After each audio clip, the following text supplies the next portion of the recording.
spinal fluid, it'll have an effect. Like it'll have a positive effect on whatever condition we're looking to help. Now, out of curiosity though, how many people here feel comfortable swallowing a pill, like an aspirin or a multivitamin or something like that?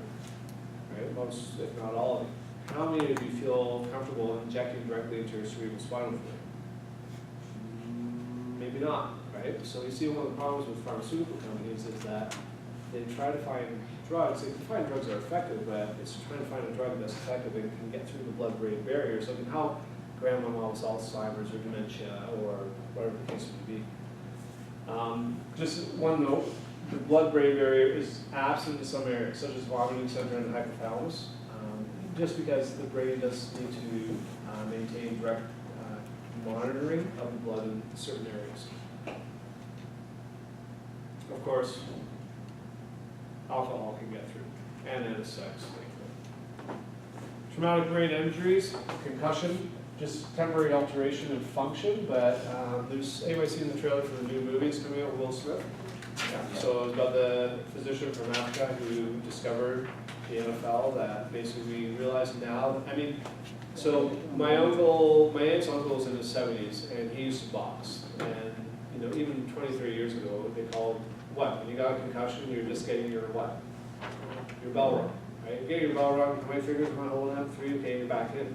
Now we're realizing it's a lot more serious, right? And usually once a year, I'll have a student, either a student athlete with varsity sport or a student athlete external to the school, where they'll come and say, I have to withdraw from the semester because I got my bell rung, I got a concussion, and I can't function, I can't, you know. The research has really evolved. What were guidelines 5 years ago are no longer guidelines now. So it's interesting, if you ever do get into a rehabilitative setting, dealing with concussions, make sure you're up to date on all the latest research and all the latest treatment techniques. One of the major treatments that they do for adolescent, for child athletes who get concussions?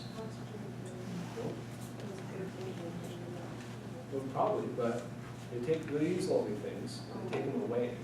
I saw a physiotherapist present on us, and she said she'll take this away from child athletes and put it in her desk drawer and say, you can have it back in 2 weeks.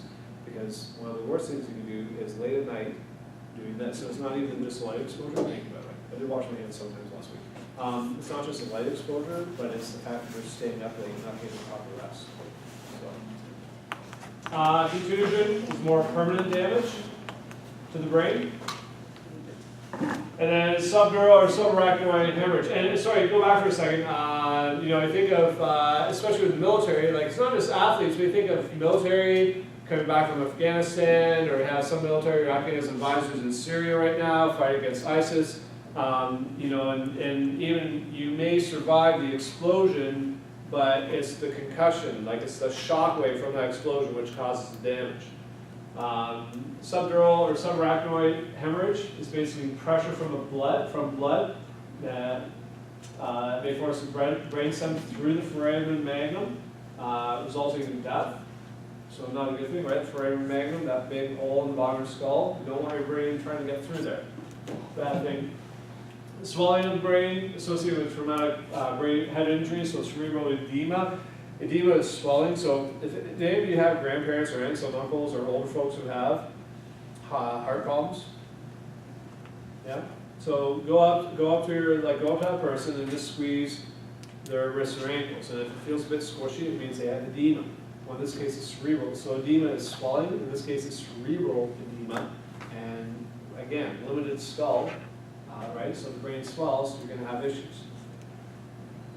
That's it. So next week we're going to talk about skin and fascia, which is going to be based off the textbook, but also we'll probably bring some external research in.